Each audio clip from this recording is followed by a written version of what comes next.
మనస్సు నిశ్చలమైనప్పుడు మనలోనే ఆధ్యాత్మిక ఆనందాంబుది ఉందని గ్రహిస్తాము అదనమాట.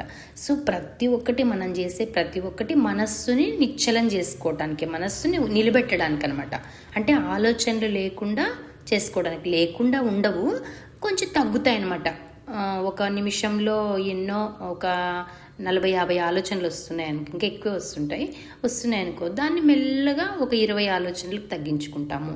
తర్వాత ఒక 10 ఆలోచనలు. ఇప్పుడు మీరు లలితా సహస్రనామం పారాయణం చేస్తున్నారనుకోండి, మధ్యలో మనసు బయటకు వెళ్ళిపోతూ ఉంటుంది, ఏదో ఆలోచన వస్తుంది, అయ్యో పొయ్యి మీద ఏం పెట్టామో, లేకపోతే ఎవరో బెల్లు కొడతారేమో, ఇంకోటో. అట్లా మీకు ఎన్నిసార్లు మనసు బయటికి పోయింది అది మీరు రాసి పెట్టుకోవాలన్నమాట. అది ప్రయోగంలాగా మీ మీద మీరు చేసుకుంటున్నట్టు.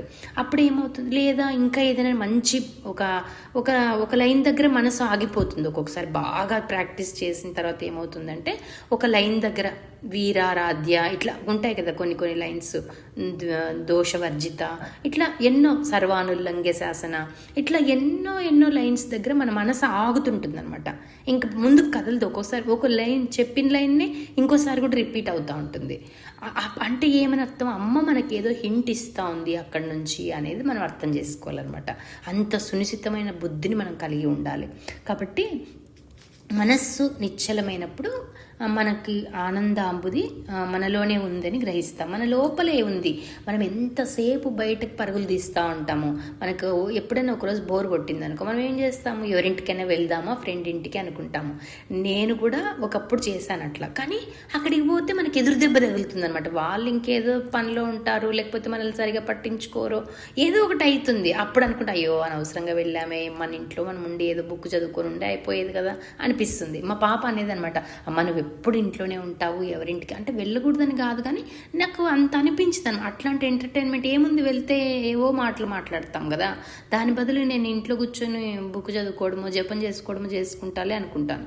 అది చేసుకొని ఒక్కొక్కసారి ఎప్పుడైనా బోర్ కొట్టినప్పుడు వెళ్తే జస్ట్ టెర్రస్ పైకి వెళ్తాను అంతే. ఇంకా టెర్రస్ పైకి వెళ్ళి అలా ఆకాశాన్ని చూస్తూ ఆ ఆనందాన్ని అనుభవిస్తూ ఉంటే ఇంకా బోర్ అనేది పోతుందనమాట. అట్లా మనలోనే మనతో మనం రమించటం ఎప్పుడైతే ప్రారంభిస్తామో మనకు ఒంటరితనం అనిపించదు. లోన్లీనెస్ కాకుండా ఏకాంతం వేరు, ఒంటరితనం వేరు. కాబట్టి ఎవరికైతే ఒంటరితనం అనిపిస్తూ ఉంటుందో వాళ్ళు ఫస్ట్ వాళ్ళతో వాళ్ళు ఫ్రెండ్షిప్ చేయడం ప్రారంభించాలి. చక్కగా నీకు పూజ చేసేటప్పుడు ఏమేమి భావాలు వస్తున్నాయో ఒక పుస్తకం పెట్టి బోర్ కొట్టినప్పుడు రాసేసేయండి, అంతే కదా. రాసి అమ్మకి సమర్పించండి. ఎవరికేమి మీరేం గ్రూప్లో పెట్టిన అవసరం లే, నాకు పంపించాల్సిన అవసరం లే, ఏం లే. మీకు అట్లా చేస్తూ ఉంటే ఏమవుతుంది, మెల్లమెల్లగా భక్తి అనేది వృద్ధి అవుతూ వస్తుంది అనమాట. కాబట్టి ఇక్కడ పాఠం ఏమంటున్నారంటే, అంతరంగాన్ని శోధిస్తూ వివేక దృష్టితో పరిశీలిస్తూ ఉంటే మన అంతరంగంలోని పరమాత్మతో సంబంధాన్ని ఏర్పరచుకోగలము. అది ఇప్పుడు మనం యోగ వాసిష్టం లైన్స్ ఉన్నాయి కదా, నేను ఎప్పుడైనా పెడుతుంటాను కదా, వాటిని తీసుకుని ఇప్పుడు యోగ వాసిష్టమే కాదు, శ్రీ విద్య గురించి కూడా మనము చాలా చెప్తున్నాం. మీరు నోట్ చేసుకోకున్నా నా దగ్గర నోట్స్ ఉంది కాబట్టి నేనేం చేస్తాను, ఆ నోట్స్ చదువుకుంటూ ఉంటాను అనమాట. అప్పుడప్పుడు చదువుకుని ఏం చేస్తాను, ఆ లైన్ ఇప్పుడు ఏమంటుంది అమ్మవారు, నీ జీవితంలో నువ్వు ఎప్పుడైతే ఆరాటము పోరాటము అన్నీ ఆపేసి కంప్లీట్ సరెండర్ ఎప్పుడైతావో అప్పుడు నేను నిన్ను చేతిలోకి తీసుకుంటాను, నీ బాధ్యత అంతా నేను వహిస్తాను అంటుంది. దాన్ని తీసుకుంటాను నేను, ఆ లైన్ని తీసుకొని అలా ధ్యానం చేస్తూ కూర్చుంటాను అనమాట. ఆ లైన్ మీద ఎంతసేపు అయినా చేయొచ్చు. నేను ఎక్కడైనా తప్పు చేస్తున్నానా, నేను ఎక్కడైనా సరెండర్ అవ్వట్లేదా, నేను ఎక్కడైనా టెన్షన్ పడుతున్నానా, అట్లా మనల్ని మనము అంతరంగంగా పరిశోధించుకోవాలన్నమాట. అప్పుడు పలానా దగ్గర నేను టెన్షన్ పడకూడదు, ఇంక మీదట అంతా అమ్మకే వదిలేసేయాలి, నాకేం సంబంధము, నేను అమ్మ బిడ్డని అంతే, కాబట్టి అమ్మనే చూసుకుంటుంది ప్రతి ఒక్కటి అని ఆ ధైర్యం అనేది మెల్లమెల్లగా వచ్చేస్తుంది. రోజు మనల్ని పరిశీలించుకునే కొద్దీ వస్తుందన్నమాట. కాబట్టి దానితో జీవితానికి పరిపూర్ణత ఏర్పడుతుంది. ఆత్మ పరిశీలనతో కూడిన జీవితం మనల్ని జడులుగా చేస్తుందని చాలామంది అనుకుంటారు. కొంతమంది ఏమనుకుంటారు, వీళ్ళు ఎప్పుడు ఏదో దేవుడు అంటారు, ఇంకోటి అంటారు, వీళ్ళకి ఎంజాయ్మెంటే తెలీదు అనుకుంటారు. చాలామంది నాలాంటి వాళ్ళని ఇంకెక్కువ అనుకుంటారు. ఏంటి ఎప్పుడు చూసినా దేవుడు అంటారు, లేకపోతే వీళ్ళకి ఏమన్నా ఎక్కువ ప్రాబ్లమ్స్ ఉన్నాయేమో అందుకే దేవుడిని ఇంతగా ప్రార్థిస్తారేమో అనుకుంటారు కొంతమంది. ప్రాబ్లమ్స్ ఎన్ని ఉన్నా వాటిని పట్టించుకోకుండా అమ్మతో ప్రేమలో పడ్డాం మేము అనేది పరులకు అర్థం కాదనమాట. భగవంతుని మీద ప్రేమతో మనం ఉన్నాము. ఎంతసేపు ప్రేమ లేకపోతే మనం ఎంతసేపు చేస్తాం పూజ, చాలా తక్కువ సేపులోనే బోర్ కొట్టేస్తుంది మనకి. ఏ అనుభూతి రాకపోతే కదా. కాబట్టి ప్రాపంచికులకి అర్థం కాదనమాట. కాబట్టి ఎవరితో మాట్లాడుకోవాలి, మనకి ఏమైనా ఫీలింగ్స్ వచ్చినప్పుడు ఇక్కడ సత్సంగంలో ఎవరైతే ఉన్నారో వాళ్ళతో మీరు ఫ్రెండ్షిప్ చేసుకొని వాళ్ళతో మాత్రమే మీరు షేర్ చేసుకోవాలి విషయాలన్నమాట. ఇందాక చెప్పాను కదా నేను, అది వీడియో 2 గంటల పైనే ఉంది అని. కేవలం అది ఒక ఆవిడ ఉన్నారు లక్ష్మి గారని, తనతో మాత్రమే షేర్ చేశాను అనమాట. అంటే మీ అందరికీ అది ఇంకా చాలా ఎక్కువ హై లెవెల్ అవుతుందని పోస్ట్ చేయలేదు గ్రూప్లో. నేను దాన్ని ఎలాగో నేను శ్రీవిద్య క్లాస్లో చెప్తాను కదా అని చేయలేదు. బయట వాళ్ళలో ఆమెకు మాత్రమే పోస్ట్ చేశాను. ఆమెకు అర్థమైపోతుంది అనమాట, నేను ఏదన్నా చేసినప్పుడు అనవసరంగా చేయదు, దీంట్లో ఏదో విషయం ఉంటుంది అందుకే చేసింది, థ్యాంక్స్ ఫర్ షేరింగ్ అని పెట్టింది. తర్వాత ఎప్పుడైనా చూడండి, మీరు ఒక్కరే ఉన్నప్పుడు ప్రశాంతంగా చూడండి అని చెప్పాను అనమాట. కాబట్టి మనమేమీ ఇనర్ట్గా లేం, మనమేమీ ఏదో ఆనందాన్ని కోల్పోయి అట్లా ఏమీ లేం మనము. వేరే వాళ్ళు అలా అనుకుంటారనమాట, మనం ఏందో ఎప్పుడు చూసిన పూజలు అంటాము, ఇంకోటి అంటాము, వీళ్ళకేం తెలియదేమో. ఇప్పుడు రూపానే ఉన్నారు, టెంపుల్స్కి వెళ్ళి సేవ చేయడం అట్లా చేస్తున్నారు కదా. కొంతమంది ఏమనుకుంటారు, ఈ పాపకి ఏమి ఇంత చిన్న వయసులో ఏం అవసరం వచ్చింది, హాయిగా ఎంజాయ్ చేయొచ్చు కదా అనుకుంటారు.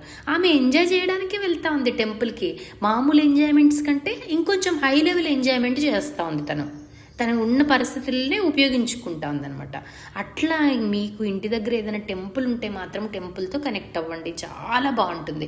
నేను కూడా బాబా టెంపుల్తో చాలా ఏళ్ళు కనెక్ట్ అయ్యాను. దానివల్లే నాలో అంత ఇది వచ్చిందనమాట. కొన్ని గంటలు అక్కడ స్పెండ్ చేసేవాళ్ళం అనమాట. మార్నింగ్ 9కి వెళ్తే ఇంక అప్పటి నుంచి ఏదైనా క్లీన్ చేయడం అయితేనేమి, ప్రసాదం వండే దాంట్లో సహకరించడం అయితేనేమి, మళ్ళీ ప్రసాదం నివేదించటము, పువ్వులు ఉంటే పువ్వులు సరిచేయటము, ఇంకా అన్నీ అనమాట. ఇంకా బాబా దగ్గర ఇంకా లాస్ట్కి 12 గంటలకి హారతి ముగించుకొని అప్పుడు 1 గంట అప్పుడు ప్రసాదాలు అందరు తెచ్చుంటారు కదా, అందరి దగ్గర అందరు పెట్టిన ప్రసాదం అంతా మళ్ళీ తీసుకొని స్వీకరించి కొంచెం ప్రసాదాన్ని ఇంటికి పట్టుకొచ్చి అప్పుడు 1 గంట పైన అప్పుడు ఇంటికి వచ్చేదాన్ని అనమాట. నేను ఆల్రెడీ వంట చేసి పెట్టి వెళ్ళేదాన్ని కాబట్టి ప్రాబ్లం అయ్యేది కాదు. అట్లా నేను కొన్ని సంవత్సరాలు చేసిన తర్వాత నాకు సేవకు అవకాశం ఇచ్చాడు బాబా. అప్పుడు నన్ను రామకృష్ణ మఠంతో కనెక్ట్ చేసి నేను అప్పటి నుంచి ప్రజల్లోకి వెళ్ళి సేవలు చేసేలాగా చేశాడనమాట. అందుకే బాబానే మొదటి గురువు అనుకుంటాను ఎప్పుడు కూడా. సో మనం కిండర్ గార్డెన్ స్కూల్ టీచర్ని మర్చిపోము కదా ఎప్పటికీ, అట్లా అనమాట. ఎవరు తక్కువ కాదు, ఎవరు ఎక్కువ కాదు, అందరూ ఈ సమానమే. ఒక్కొక్కరు ఒక తత్వం, శ్రద్ధ, సబూరి, అలా చిన్న చిన్న మాటలతో బాబా ఎంతో విషయాన్ని మనకు బోధిస్తారు. కాబట్టి ఏమంటున్నారు, అటువంటి వారికి దాని గురించి ఏమీ తెలియదని స్పష్టమవుతుంది. అదనమాట మనం తెలుసుకోవాల్సింది.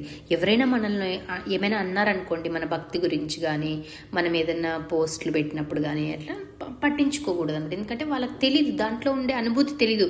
ఇప్పుడు శ్రీవిద్యలో ఉండే అనుభూతి తెలిస్తే కదా అందరూ శ్రీవిద్యలోకి వస్తారు. అంత ధైర్యం కూడా కావాలి కదా, అన్ని గంటలు రోజు చేయగలిగే అంత ఓపిక, టైము అందరికీ ఉండాలి కదా.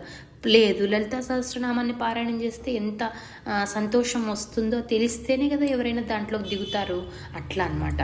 కాబట్టి వాళ్ళకి ఏం తెలియదులే, మనల్ని ఏదో అనుకుంటున్నారని మనం వదిలేసేయాలన్నమాట. ధ్యానం దేనికి దారితీస్తుందో తెలుసుకున్న వారిలో జడత్వం పూర్తిగా అదృశ్యమై జీవితంలో ఎంతో ఆనందాన్ని అనుభవిస్తారు.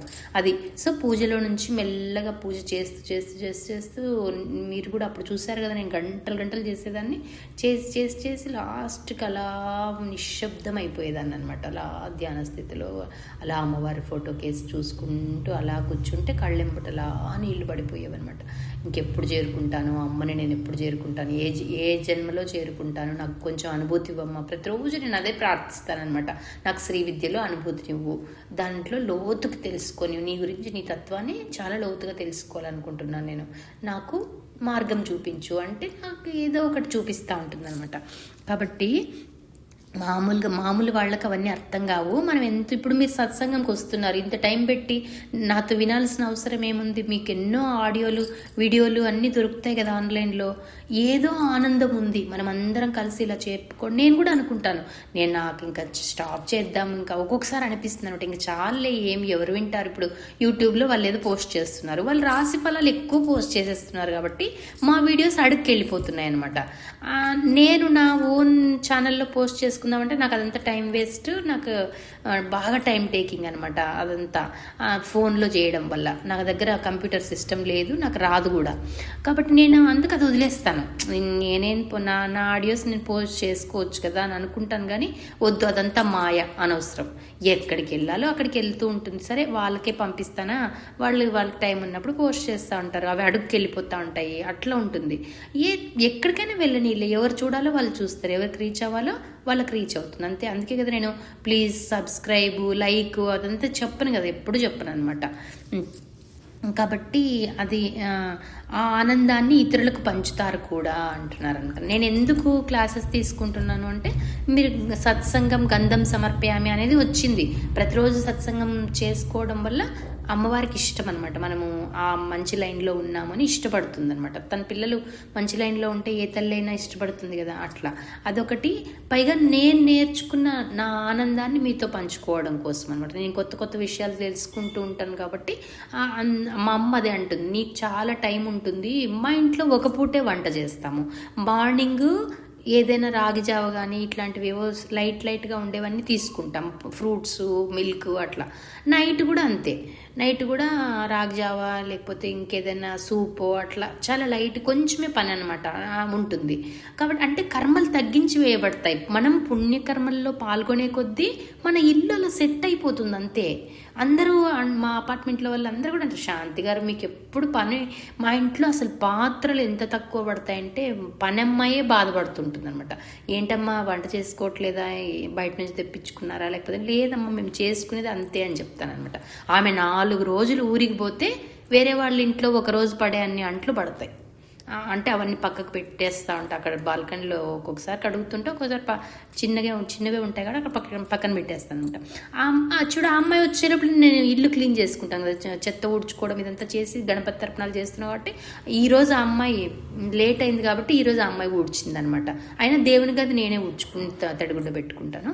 కాబట్టి మన ఆనందాన్ని నలుగురికి పంచుతామన్నమాట. కాబట్టి ఇక్కడ సత్సంగం వచ్చే వాళ్ళకే దాని విలువ తెలుస్తుంది కాబట్టి రాగలుగుతున్నారు కంటిన్యూగా. కాబట్టి నేను కూడా అందుకే ఒకరిద్దరు వచ్చినా మానేయకూడదు. ఇప్పుడు జ్యోతి మొన్న మధ్య వచ్చింది, పాపం అయినా కూడా ఏమంటా ఉంది, నేను చాలా మారుతున్నాను అక్క అంటే, ఇంక అంతకంటే కావాల్సింది ఏముంది, అంతే కదా. మా అమ్మకి అదే చెప్తే, సరేలే ఒక్కరు మారినా మంచిదే కదా, నువ్వు మానద్దు, సత్సంగాలు మానద్దు. ఎన్నోసార్లు అనిపిస్తుంటుంది అనమాట నాకు, నేను ఇంక అంతగా ఏం చెప్తున్నాను, ఇంక చాలామంది ఉన్నాయి కదా బయట వింటారు కదా అని. కానీ వద్దు, మనకు ఇది సాధన, నాకు చెప్పడం నాకు సాధన, మీకు వినటం మీకు సాధన అనమాట. కాబట్టి మనం ఆ సాధనలో ఉందాం. వారానికి ఒకరికొక రోజు, 2వ రోజు ఎందుకు పెట్టుకున్నాము, శ్రీ విద్య కోసం పెట్టుకున్నాము, మంచిదే కదా అదనమాట. కాబట్టి మీరు కూడా ఏంటి నేర్చుకున్న విషయాల్ని మీ క్లోజ్ రిలేటివ్స్తో కానీ క్లోజ్ ఫ్రెండ్స్తో కానీ పంచుకుంటే ఏమవుతుంది, అది అభివృద్ధి చెందుతుంది అనమాట. వాళ్ళు క్లాస్కి రాలేకపోయినా కొన్నైనా మంచి విషయాలు వింటారు. ఇప్పుడు పంచోపచార పూజ రేపు నేర్పిస్తాను, అది వెళ్ళి మీకు దగ్గర వాళ్ళు ఏమనుకోరు అనే వాళ్ళకి నేర్పించండి, ఏం పర్వాలేదు. మీరు కొన్ని రోజులు చేసి అనుభూతి చెంది అప్పుడు నేర్పించండి, అదనమాట. ప్రార్థన. ఎవరు ఈ విశ్వాన్ని జాగరూకతతో చూస్తున్నారో అతడు నా మనస్సును, హృదయాన్ని నిశ్శబ్దపరచి నన్ను పూర్తిగా సామరస్యునిగా, శాంతియుతునిగా చేయుగాక. కాబట్టి హృదయంలో నిశ్శబ్దం ఉండాలి. నిశ్శబ్ద ధ్యానం అని చెప్పాను కదా ఎన్నోసార్లు నేను శ్రీ విద్యలో.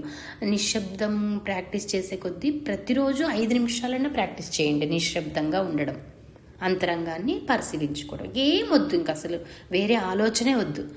అది అలవాటైతే మనం దాన్ని వదలలేమన్నమాట. ఇప్పుడు మేము చెప్పటానికి కోసం ఇన్ని మాటలు మాట్లాడాల్సి వస్తుంది, ఇదంతా కూడా త్యాగంతో సమానం అని చెప్తారనమాట విశాల అమ్మగారు. శ్రీ విద్య క్లాసెస్ తీసుకుంటారు మాకు ఆవిడ అదే చెప్తారు. ఎవరైతే ఎక్స్ప్లెయిన్ చేయాలో వాళ్ళు మాట్లాడాల్సి వస్తుంది, తప్పదు కదా. కాబట్టి ఇదంతా త్యాగం కిందికే వస్తుంది అని చెప్తారనమాట. మాకు కూడా మాట్లాడకుండా ఉండాలనేది ఉంటుంది, కానీ చెప్పాలన్నప్పుడు మాట్లాడాలి కాబట్టి మాట్లాడతామన్నమాట. మిగతా టైంలో అవసరం లేదు, అదనమాట. ఆయన వైభవం నాలో అభివ్యక్తమగుగాక, సమస్తమైన ఆనందానికి ఆధారభూతమైన దానితో నా సంబంధాన్ని నేనెన్నడూ తెంపుకొనకుండా ఉందునుగాక అంటున్నారు. కాబట్టి సమస్తానికి ఆధారభూతం అంటే భగవంతుడు. ఎంతసేపు ఏం చెప్తారు, నువ్వు మనస్సుని కంట్రోల్ చేసుకో, ఇంద్రియాలను నిగ్రహం చేసుకొని అప్పుడు ధ్యాన స్థితికి వెళ్ళు, నిన్ను నువ్వు అబ్జర్వ్ చేసుకో, అంతరంగ అన్వేషణ అంటే అంతరంగంలో పరిశీలన చేసుకో. ఎట్లా చేసుకుంటావు, నిశ్శబ్ద ధ్యానం ద్వారా చేసుకుంటావు. అట్లా మెల్లగా నిన్ను నువ్వు ఉద్ధరించుకుంటే ఏమవుతుంది, నువ్వు ఒంటరిగా ఉన్నా ఆనందంగా ఉంటావు, నీకు ఎన్ని సమస్యలు వచ్చినా ఆనందంగా ఉంటావు, ఏ సమస్యలకి నువ్వు అదరవు బెదరవు అనమాట. నువ్వు పైగా ఏమవుతావు, మ్యాన్ కైండ్కి నువ్వు బ్లెస్సింగ్గా తయారవుతావు. నువ్వు ధైర్యంగా ఉండడమే కాకుండా నలుగురికి ధైర్యం చెప్పేలాగా అవుతావు అనమాట. అట్లా అవ్వండి అని చెప్తున్నారు అంతే. ఏ విద్యలో, శ్రీ విద్యలో చెప్పినా, ఇక్కడ చెప్పినా, ఎక్కడ చెప్పినా అదే, టు హెల్ప్ యువర్ సెల్ఫ్ అని చెప్తారనమాట. Sri Vidya is to help yourself. ఎందుకు హెల్ప్ చేస్తుంది శ్రీ విద్య అంటే, నీకు నువ్వు సహాయం చేసుకోవడానికి. ఇప్పుడు గణపతి మంత్రాన్ని నేర్చుకుంటారు, మెల్లగా ఇంట్రెస్ట్ వస్తే అప్పుడు ఇంట్రెస్ట్ చూపించిన వాళ్ళకి మాత్రమే తర్పణాలు పర్సనల్గా నేర్పిస్తాను. ఎందుకంటే అది చాలా టఫ్గా ఉంటుంది, చేయడం కూడా టైం పడుతుంది. మీకు టైము ఉండాలి, అంత బుర్ర కూడా ఉండాలన్నమాట దాన్ని అర్థం చేసుకోవాలంటే. మా హస్బెండ్కి మొన్న ఎక్స్ప్లెయిన్ చేస్తే, అమ్మో ఇంత టఫ్గా ఉంది నాకు వద్దు అని చెప్పారు. సరే నువ్వు ఊరికి గణపతి మంత్రం చేసుకో చాలు అని చెప్పాను అనమాట. కాబట్టి టఫ్ అంటే ఒక 2-3 రోజులు వింటే అర్థమవుతుంది అంతే. కాబట్టి ఒక్కొక్కరికి 2-3 రోజులు నేను నేర్పించడానికి, వీడియో కాల్ ద్వారా నేర్పించడానికి రెడీగా ఉన్నాను.